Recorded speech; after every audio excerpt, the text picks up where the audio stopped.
next thing I know, it was Yusuf Kelly comes running by me with Woody Telford's helmet.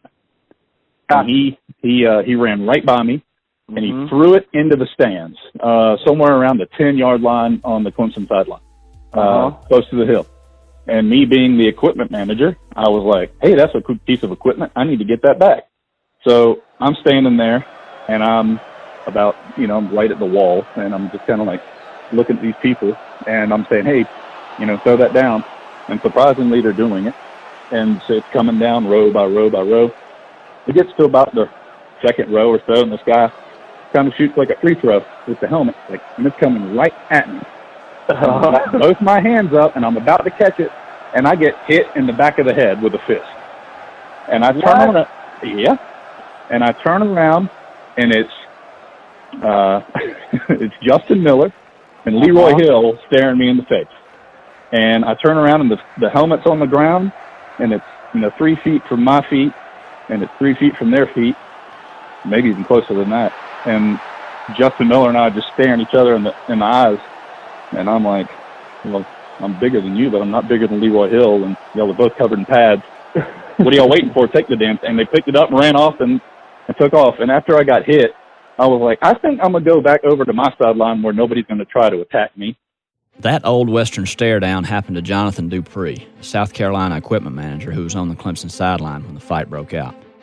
Like any good Western, the odds weren't good. But we're getting a little ahead of ourselves again. We are Langston Moore, Preston Thorne, and Josh Kendall. Langston and Preston both played on the defensive line for South Carolina, and Preston was a senior on that 2004 team. Langston was in his second year with the NFL's Cincinnati Bengals by then, and together they now own Athletes and Artists. Josh has covered the South Carolina football team for a decade and now works for The Athletic and will narrate most of this podcast. If you missed episodes 1 through 4, be sure to go back and listen to those to help understand how we got to this moment in time, to one of the biggest brawls in modern football history. We'll warn you here that there is some adult language in this episode. This is episode 5 of The Fight. It's November 20th, 2004 in Clemson's Memorial Stadium. Across the country that day, unranked Ohio State would beat number 7 Michigan, and unranked Florida would beat number 10 Florida State.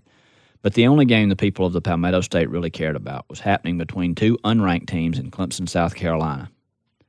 Clemson's Yusuf Kelly didn't see the fight coming, he said, but he didn't like the way the game was going that day. Like many of the people we talked to, he felt like the officiating crew let the players go too far without throwing flags through 3 quarters. I was seeing people get spit on, which was in my 5 years of being involved in that series, I had never seen that before. Like, I was like, okay, like these dudes go to, and now granted, it was from both sides. For sure. And in my mind, I'm like, wait, now these dudes going a little too far now. Like, this ain't the normal trash talking and, just pushing people. Like, I was seeing people get, hit below the belt and all kinds of stuff. And I was like, in my mind, I'm still thinking, it's just a game. Right. Like, still, I'm thinking they're going overboard this year, but, no inclination of what was to come. South Carolina offensive lineman Chris White remembers Gamecocks assistant coach Jappy Oliver being upset at the officials and remembers Gamecocks quarterback Savell Newton stirring the pot with the Tigers. I remember it was a lot of dirt stuff going on in that game. I remember, I think it was Jappy. I think Jappy was yelling at the referees about something all game. It was a lot of dirty stuff going on. So you just had that feeling something was going to pop off before that game ended. Yeah, because I know there was a lot of shoving. I think Savell was running his mouth a lot. So a lot of those guys didn't like it because he was talking trash to him. But you can just tell it was something was going to happen in that game. It did with 5 minutes and 56 seconds left in the fourth quarter. South Carolina trailed Clemson 29-7 and faced 4th and 11 from the Tigers' 35-yard line. The game was essentially over, but Holtz decided to go for it rather than wave the white flag. Newton drops back to pass and is quickly under heavy pressure. He scrambles out of trouble but throws low and incomplete to Matthew Thomas as several Clemson defensive linemen converge on him. If you haven't seen the fight, or haven't seen it recently, it's easy to find on YouTube, and now might be a good time to go back and familiarize yourself with it. The television copy doesn't show exactly what happened to Newton after the pass fell incomplete, But everyone on the field agrees that Clemson defensive lineman Bobby Williamson gave Newton an extra something after the play. Whether it was a hand on the face or a knee to the neck differs with the telling. What is clear is that little going-away present ignited a powder keg. South Carolina offensive lineman Jabari Levy. I was going against Gaines Adams, who was like their top rusher. He did a speed rush, I kicked back, tried to run on wide, tried to come back inside. I, pushed him inside. I'm still blocking, and I think the right defensive end or D tackle, I can't remember the guy's name, but he sacked Savell. So the play was over, and I was going to Savell to help him up off the ground. And me and Chris White, who was the center at the time, we was going to help Savell up. And the guy who sacked him, he got up and he like kicked him. He like kicked Savell like in the head, like oh, look at the ref, like oh, he kicked him. And like the ref just like, they weren't paying like this, they weren't hearing us or anything. And I just remember me and Chris White, like we got to that guy at the same time. And like, I think Chris White had like grabbed him up top, and I just saw his stomach was just wide open. So I started, punched him in the stomach. And me and Chris White, we go about it back and forth all the time. Who threw the first punch? He said he did. I said I did. But it was just like in the heat of the moment, it was craziness. Like we were coming off the field, defense coming on, their defense going off, their offense coming on. So it's just a lot going on. And while me and C. White on the guy who kicked Savell, like one of their defensive line came and like hit me from the back. I fell down. I got up, and it was just like chaos. It was just chaos. Everything was going on. I think the dude Justin Miller, who it was a bunch of stuff going on. I went after him, and then I remember Taki came and Matt Teasy. There was just a big standoff, and it was just like somebody like pushed me. I pushed some other guy. I tackled some guy, and then I was one of the defensive linemen, a big dude. Like I ran, and I think I jumped on him. Clemson wide receiver Reese Curry acknowledges that the first quote-unquote blow of the fight was struck by a Tiger. Right as he's getting ready to get up, before Savell gets up, he drops a knee in his neck. And oh man, that said it all. I don't remember who it was for y'all, but once he dropped that knee in Savell's neck, somebody rushed him. When he rushed, somebody rushed him, some of the players from the defense rushed him, then sidelines cleared out, and that's when it all started. That's when it all started. You know what I'm saying? I'm kind of on the sideline. I'm just watching this thing go down. I'm just like, 'cause I didn't run out there. I was just looking at it going on, and I sat there and watched it from like, you're gone. 50-yard line all the way to the end zone. At one point, I did run out there kind of like on the numbers, and I don't remember who it was, but I took a swing at somebody, but I don't remember exactly who it was. I mean, there was no connection or anything like that. When White and Levy go after Clemson's defensive linemen, the football code of Brotherhood that we talked about in Episode 4 kicked in. That bond is especially strong among offensive linemen. South Carolina's Freddie St. Preux saw Newton go down and then remembers mostly chaos. He goes down, and I guess one of their defensive linemen who tackled him gets up and kicks him in the head. And obviously, C. White, number 60, my roommate at the hotel at that time, goes out there and sees that and defends our quarterback. So while I guess it was a third down play because people were coming off the sidelines, so while special teams was getting onto the field, and I guess people were trying to break up that little altercation, it got out of hand. It got so out of hand. I mean, I can't even tell you after that kick to Savell's head, I can't tell you where people came from. They came from everywhere. It got bad. I mean, it got to the point where, I know for me, I was trying to run around and look like making sure teammates were straight, like making sure my teammates were okay. There was one time where I think it was Coleman, their running back. He grabbed the helmet and he hits Charles Silas. my defensive end at the time, in the back of the head. And Charles just saw red and ran after him in Clemson territory. Mind you, we're all over the place. You know, I see that, and I think Woody Telford at the time sees that also. And Woody goes down there to go defend Charles, and I'm running down there as well. And I guess he grabs on the players and goes down in a chokehold. And once he went down in Clemson territory, it got bad. So I dove in there and kind of just pushed everybody out the way and grabbed them out of that little pileup.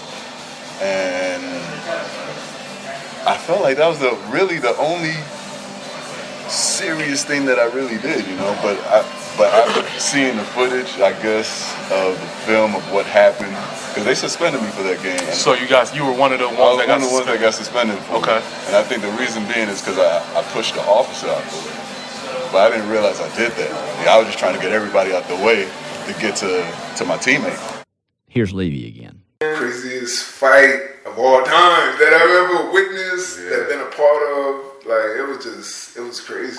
Like, it was, indescribable, man. It was like everybody had this crazy look in their eyes. It was just like, everybody was out of control. Like, I mean, it was, At any point during it, did you ever think like, yo, this might get this is out of control. This might go wild. Yeah, and that was my thought. I was like, they're gonna have to cancel, because I don't remember how much time was left in the game, but it was like, there's no way we're gonna be able to finish this game. Like, I don't see how they're gonna get it to where we can finish this game, because everybody was just, football was out of like, football wasn't out of nobody's mind. Like, we were in hostile territory. And it was just people running around screaming like, whoa! You know what I mean? It was crazy. It was crazy, man. Like, so football was like the last thing. It was more about protecting each other, you know? Like, let's get out of here safe. Like, it was craziness going on, man. Like, and it was just brawls all around. The linemen involved in the initial fray didn't realize what they had started until they stopped to catch their breath for a moment, White said. Once we got up and seen, down the field what was really going on, I mean, I said, man, somebody's going to get hurt, because, I mean, it was guys that were swinging helmets, hitting people without helmets on. I mean, people getting jumped on, stomped on. I thought somebody was going to really get hurt. Kerry Tharp, South Carolina Sports Information Director, had just come to the field from the press box when the fight started. From his viewpoint, it looked like a chain reaction across the field. It wasn't contained. I mean, It was, there was a fight, and it looked like maybe they had it under control. The next thing you know, you looked out about 10 or 15 yards, and there's another fight going on, and then another one going on, and then next thing you know, both benches cleared, and it really got ugly. Helmets were swinging, and people were getting kicked, on the ground, and it just... it took them probably a good 10 minutes to get it under control. And, the security people, I guess, were trying to do what they could do, but it didn't seem like that they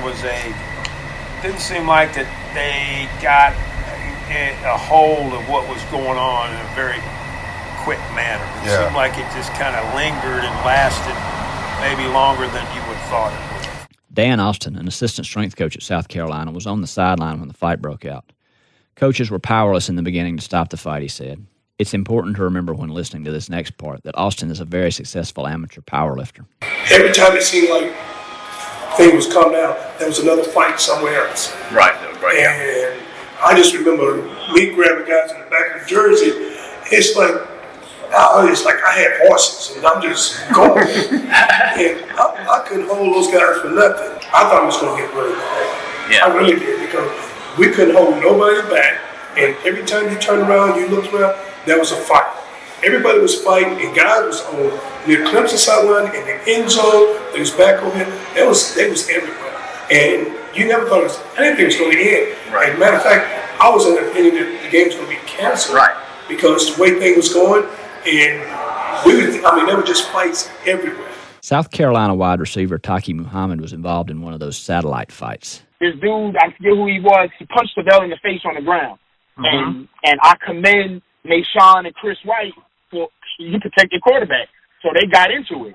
So when they was getting into it, other people running on the field. So I'm not going to lie, I was like, yo, It's party time. This is it's my time to get dancing.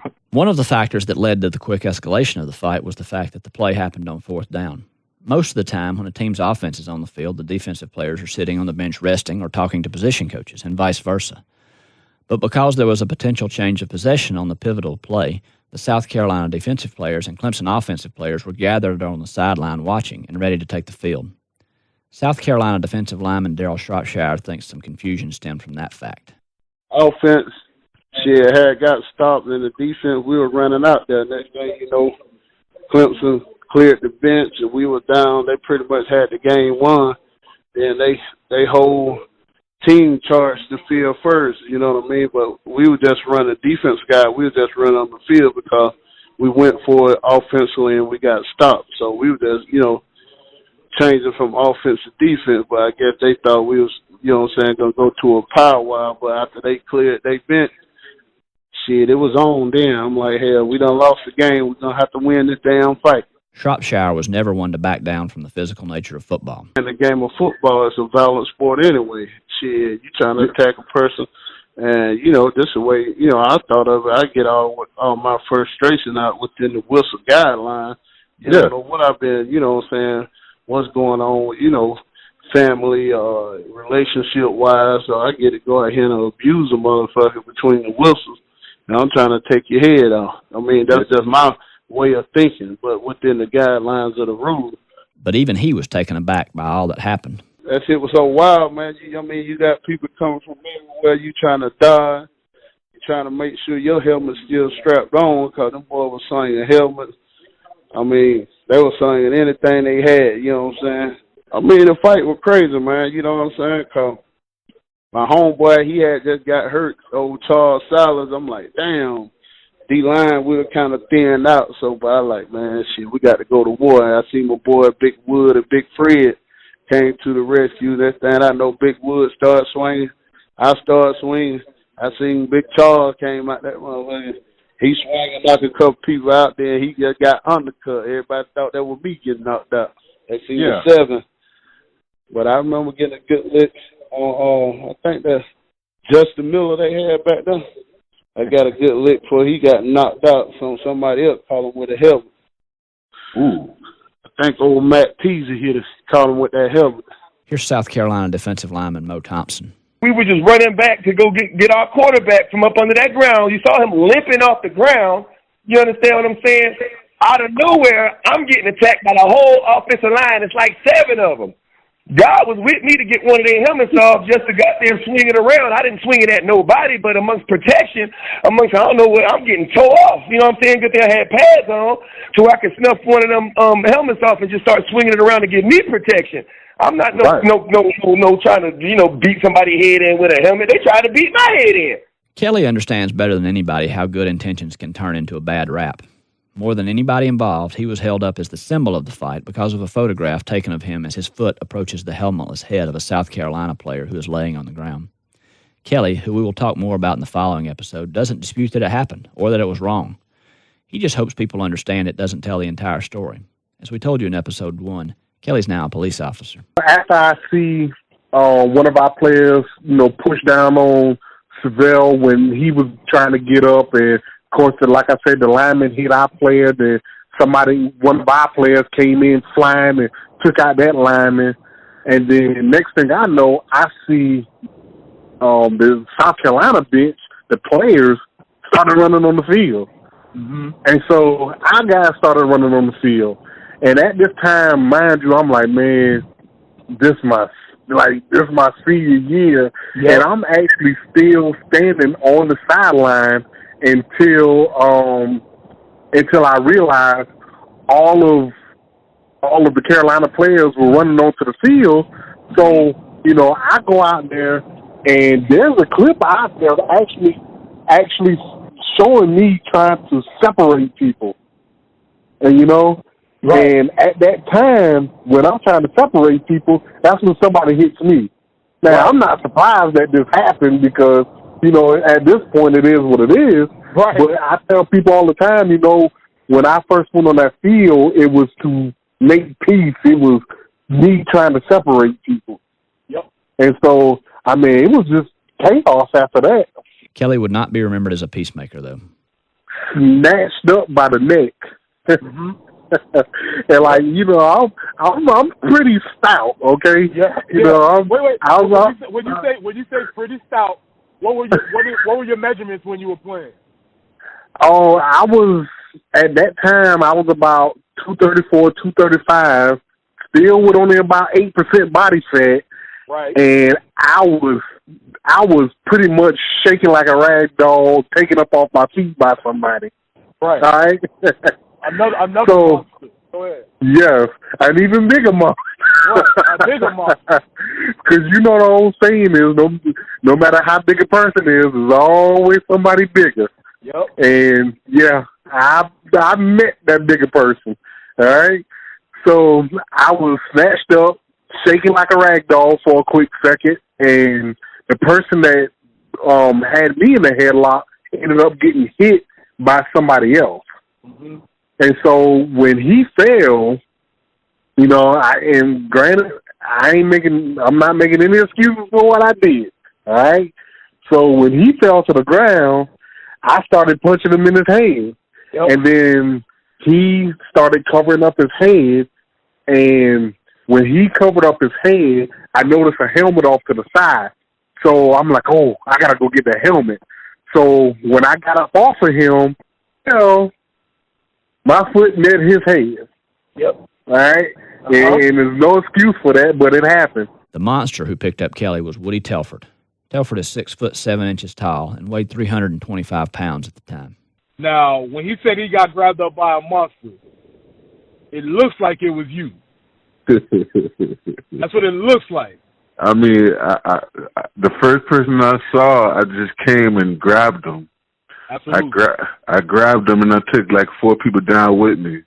Right. In the mix of me going down, I think somebody pulled my helmet and got a nice kick in the forehead.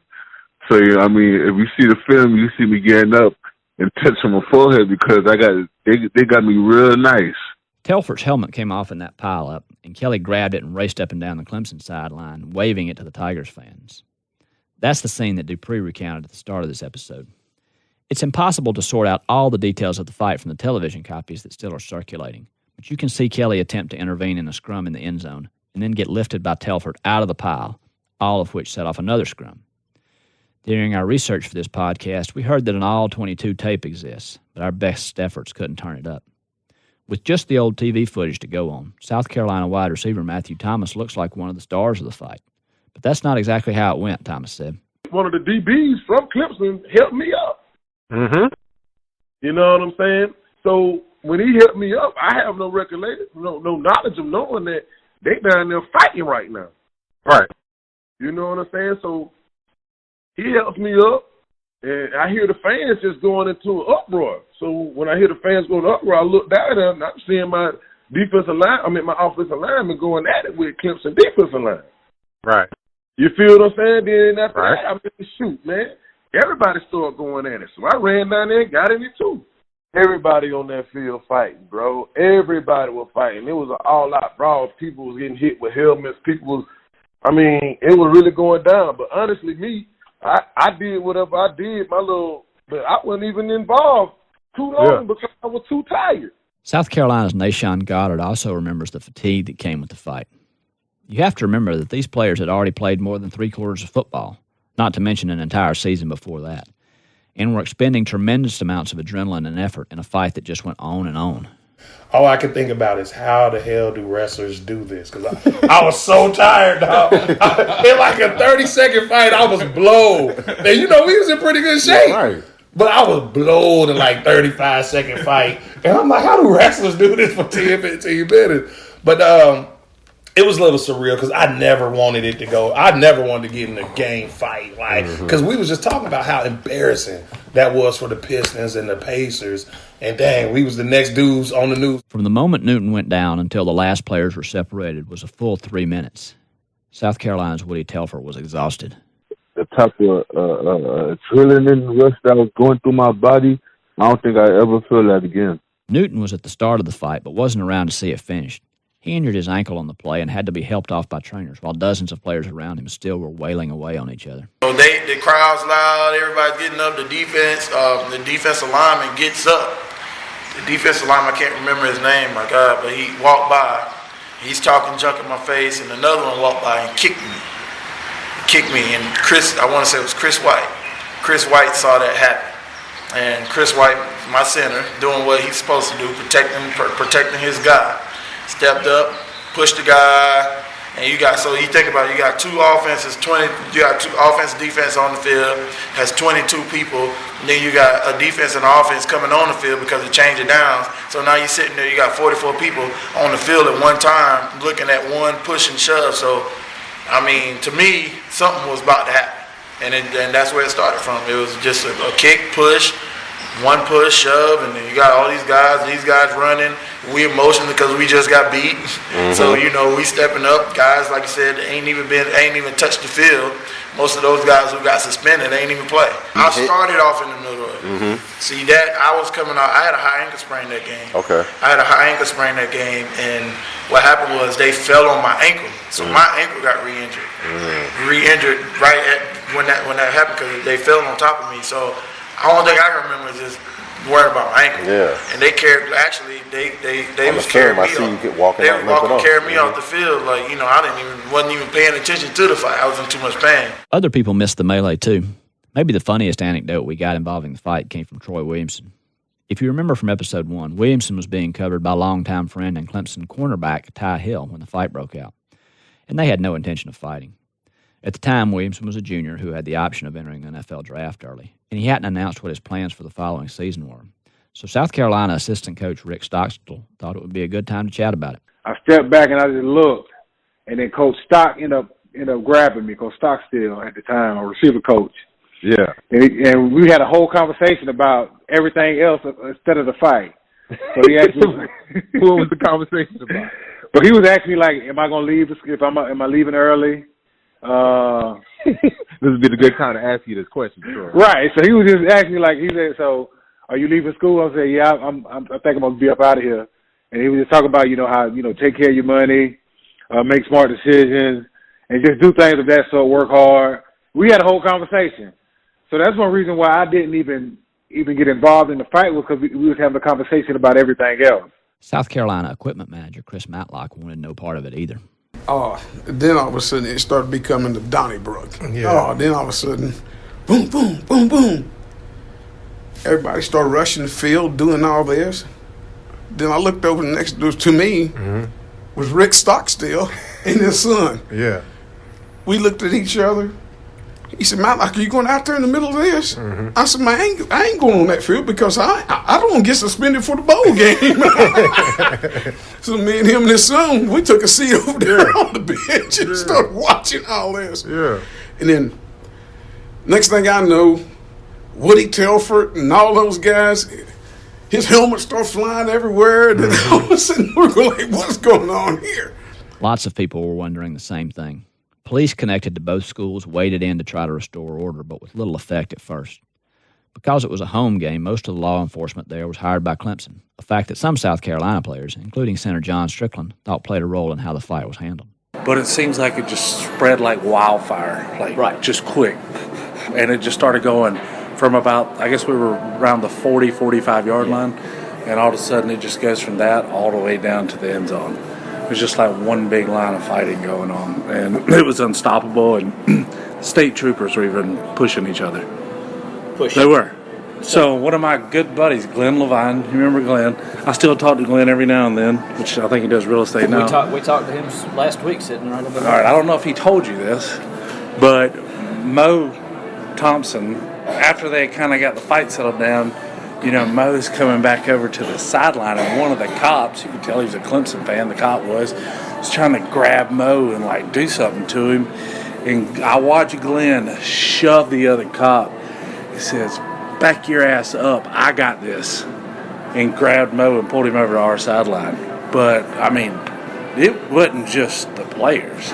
It was tension with everybody on what side you were on. Chuck Levine was the South Carolina State Patrolman charged with protecting Holtz that day. In that role, he couldn't devote all his attention to the fight, but he had a good view of it. He also remembers intervening with another police officer on behalf of Thompson. And it was like the length of the football field, probably from about the 35 all the way to the goal, to the way they came down the hill.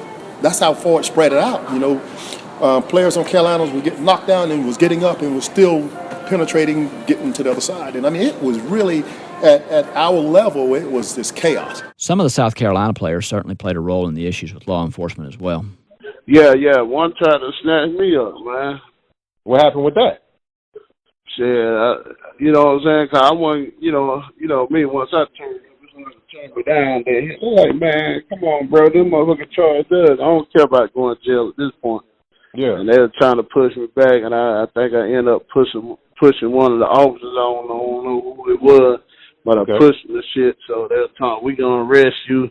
I said, y'all ain't gonna do shit. South Carolina's Jermaine Harris. The police came in, and and this is kind of like when we're almost settled down. We're back on our sideline, but they're really aggressive with us. Aggressive with us, and you can see Clemson, they're over there jumping around and living their life or whatever, just, having a good time. But the police started, pushing guys, grabbing one of our guys or whatnot. And so it kind of got out of hand with the police for a second, and Lou Holtz, at the same time, Lou Holtz is trying to maintain his composure and be the upstanding guy that Lou Holtz is. Lou Holtz is trying to maintain this whole situation and keep everything under control. But, hey, Lou, you're a great guy, but, nobody, I don't even think they saw Lou as little as he was during this situation. So, didn't stand a chance. Yeah, he didn't stand a chance at all. He kind of got swamped up in this situation, and the police, kind of riled us up a little bit more. Guys were getting, back and forth with the cops, man, and it became more than just a brawl with Clemson. It became a brawl with Clemson police and whatever authorities were there at that moment. Holtz's first reaction was to send his military man in to stop the fight. Tim Pops Frisbee was a 39-year-old walk-on wide receiver at South Carolina that year. He had joined the team after a 20-year career in the Army. He's yelling at me, hey, get these guys. I'm like, what am I supposed to do, Coach? Tim, stop those guys. Stop that fight. People running all over the field, and he's like, get these guys under control. Holtz eventually went himself, which still makes Goddard laugh. I remember Lou Holtz trying to break it up, and we told Lou, get your little ass out the way. Like, Lou, you going to hurt yourself. You going to die out here. Because I remember him trying to break it up, and I picked him up like, Coach, get out the way. Like, you know what I'm saying? You dealing with dudes like Jonathan Austin is still like the biggest person ever in my life. Like, he was 6'4", 6'5", with muscles everywhere. And you got little Lou Holtz like in his armpit somewhere. We're like, Lou, get out the way. Even Clemson players were worried about Holtz, Hill said. It got bananas, y'all, like Coach Holtz, Lou Holtz was on the field. I was like, yo, they gonna kill this man. You know what I'm saying? Like, you know how big we was back then? And then you got all these big, and these boys going crazy. Then, Yusef Kelly, Keith Kelly, he's strong as an ox. And, we all everybody out there, so, but weight room out there. For sure. And so it was crazy, man. I couldn't believe what was happening right in front of my eyes, man. Charles Silas, who had stormed on the field without his helmet to join the fight, stopped fighting only when Holtz grabbed him, he said. I know Coach Holtz means me no harm, and it was just let up now because Coach Holtz is on the field. Everything is dying. Everybody should be safe. None of the peacemakers knew which fight to break up. Because you got this section, the guys who first initiated the fight. We're still here fighting. Then you got the turned up cats from the sideline who run on the field, who shouldn't be on the field fighting. I don't want to say their names, but them cats who fighting. And then you got this whole other section of fight that's heading down to the end zone that you like, them defensive guys, why y'all even on the field? You know what I'm saying? So you got the guys who on the field fighting. You got the sideline guys who turned up, who just wanted to fight just to participate. Mm-hmm. And then you got a whole nother crew in the end zone who like, why is y'all even down there fighting? You know what I'm saying? So it was a whole lot of stuff that kind of got blown up so fast, man. Later, Goddard would be worried that his grandmother would see the fight and be embarrassed, he said. But during the fight, he couldn't worry about that. And I know right then the wrong thing was happening. But at that point, now you're in defending mode. Like, I got to defend myself right now. I can't worry about my grandma. I'm about to get my butt kicked. Somebody swinging helmets. Somebody doing this. I got to protect my brothers. I can't look like no punk in the locker room. All that. Maybe the best view of the fight was from the coach's box, but it was also the most helpless view. That's where South Carolina's graduate assistant coaches C.J. Fry and Phil Petty watched it all unfold. We'll hear from Fry first and then Petty. And so from upstairs, you could see, their orange wave coming across, our guys coming on the field. You see all the coaching staffs jump out in front, holding everybody back in different situations. And so they kept our side from running out on the field in the majority of the spaces. Well, that was on the 30-yard line-ish area of, to where we had 70 yards to go to score a touchdown. Down toward the other 30-yard line where the coaches weren't, some of our guys did come off the sideline, and it wasn't very many. So now that orange wave started to surround those little bit of guys that did not get pushed back by the coaches. And so, we're screaming on the headset, somebody's got to get down there to the other side of the 30 because it's becoming a really bad situation. No, it was a full-blown street fight. And there was nothing we could do. I mean, literally the guys took their headsets off and was just like, this is not good on both sides. When it came to that deal, it was bad for Clemson. It was bad for South Carolina. There's nothing good to really take out of that. Eventually, the fight simply burned itself out, having exhausted all the participants. The official solution was to call offsetting unsportsmanlike conduct penalties on both teams and resume the game, which stunned some of the players. Yeah, it was dumb, man, because they should have just went ahead and just called that game, let it be. The folks was already blasting us, you know what I'm saying? And you never know what could have happened if you'd have let us back on that field. Nothing did, though, and Clemson finished off a 29-7 victory, its third straight in the series, that left both teams 6-5 and bowl eligible to end the regular season. One Gamecock did come away with a souvenir, though, a fitting one considering how much fun Kelly and company had with the South Carolina helmet. Thompson managed to get a Tigers helmet out of Memorial Stadium and onto South Carolina's team bus, a reminder of one of the most dramatic brawls in college football history. Mo had some Clemson helmets. Mo had a Clemson jersey. He had random stuff to verify his story. Mo on the bus. On the bus, Mo had some Clemson, just wristbands. Mo had all kind of random stuff. I'm like, where you get that? How do you get that on here? I don't. Man, I still got the helmet to this day. It's sitting in my cousin's house in Charleston, South Carolina. What number is in that helmet? Please tell me. It was I gotta call him and see, but it's it was one of them fat offensive linemen. I think it was one of them second string guards that they had. So I snatched the helmet off. I took it with me, kept it with me. I still got it. To this day. I definitely will send you a picture. I gotta get my cousin to send me a picture of it. Thompson and his teammates on the bus thought they were leaving trouble as they rode home that day. Little did they know they were headed towards another mess. That would be episode 6 of The Fight. This episode of The Fight was produced, created, and executed by athletes and artists. Major shout out to Josh Kendall for the writing. Major shout out to TK Fowler for sound design. And big shout outs to Aaron Myers, our chief strategist. Looking forward to seeing you next episode.